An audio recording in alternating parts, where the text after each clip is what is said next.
like it's been such a long time, but it really hasn't. The NBA season is already back, guys. Already back. And I couldn't be much more happier, more excited, and it could have came at a better time, especially the way my Saints have kind of been up and down to start the NFL season, um, and that terrible loss they just squandered against the Giants. Nothing could give me a better pick-me-up like the NBA season and the Lakers, obviously. Uh, yes, it's just preseason. We understand that, and there's not too much that you can really take away from a preseason game, especially the first preseason game of the season. But what you can take from a preseason game is things like effort. Want to what guys at the end of the bench are going to go in there and give it their all to try to impress a coach or things of that nature. Those type of things are what you normally look for in a preseason game. You don't necessarily look for a win or a loss. A win is always preferable, but that's not of any importance in a preseason game. Whether we won or lost this game, I wouldn't have looked at it no differently. But we do have a lot of interesting topics, a lot of storylines heading into this NBA season, which I feel is going to make for a very intriguing season.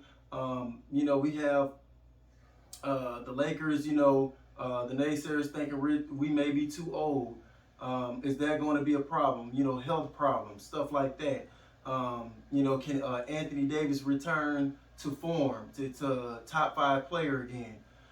Which I felt, Shannon made a comment on that a couple days ago, and he was basically saying Anthony Davis should be on Giannis's level, if not better, with the skill set that he has.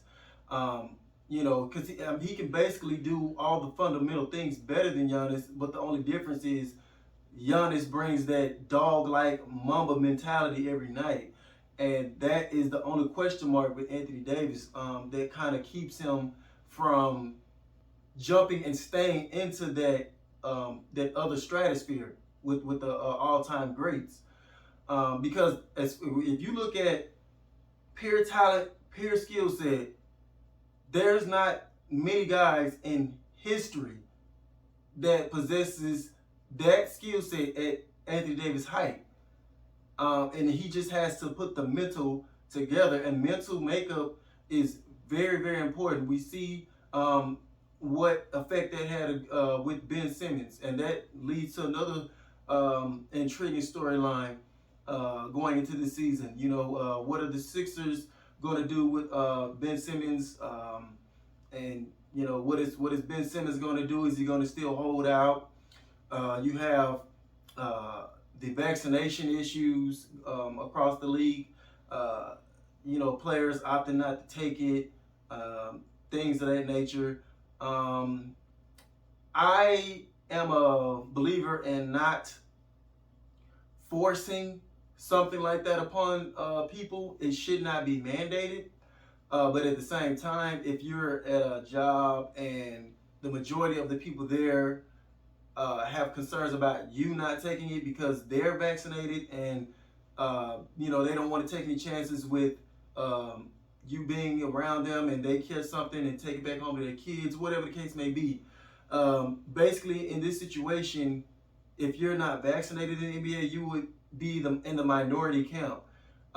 So it's going to be very, very difficult for that player to basically continue working and doing his job if he does not comply. And it might be unfair in certain aspects.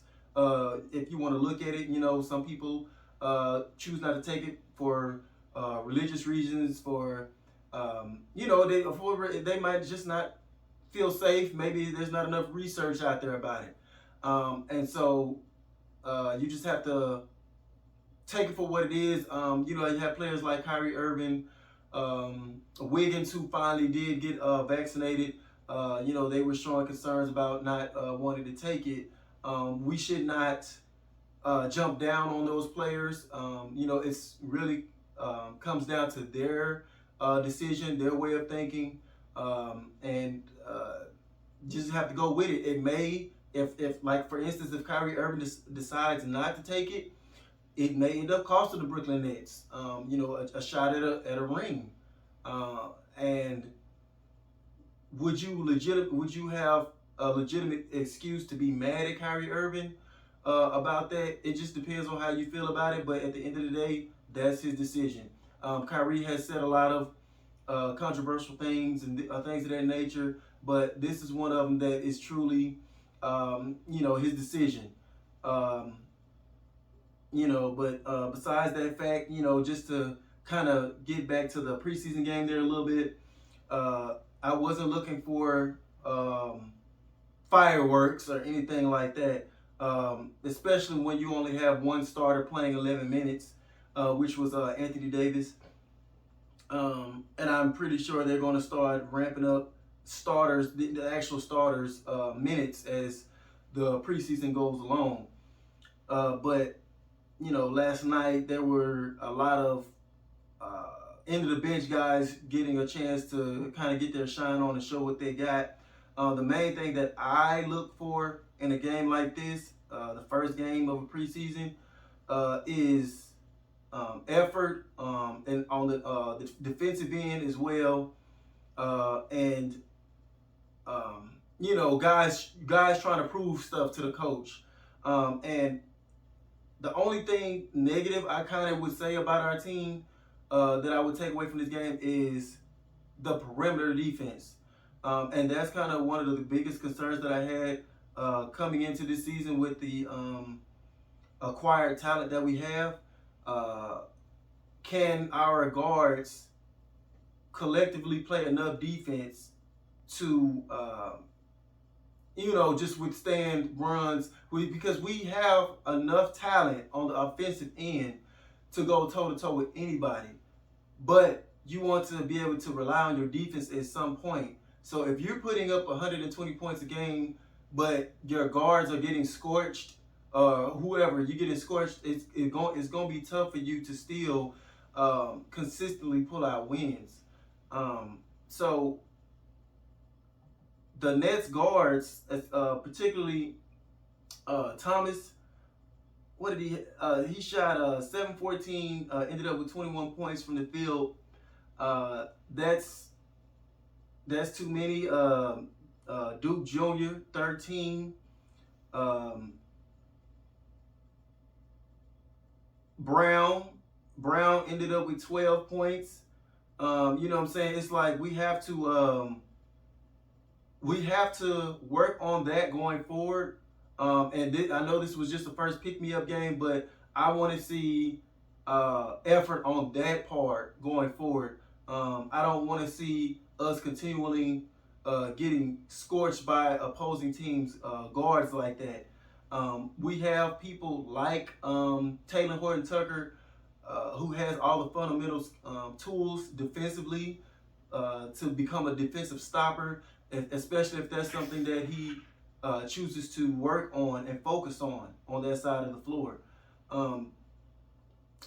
We had a couple of guys come in and do a couple of good things. Reeves, end of the bench guys.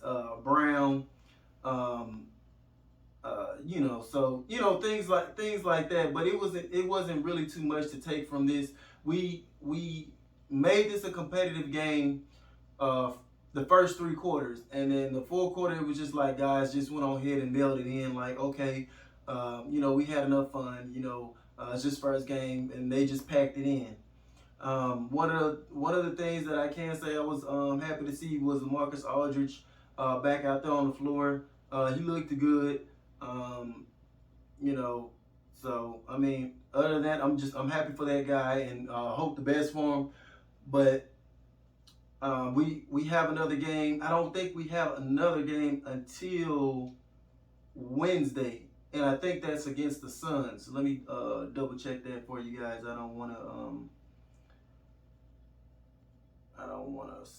give you guys the wrong information. But yes, Wednesday versus the Phoenix Suns, and then we will meet Golden State Friday. So yeah, guys.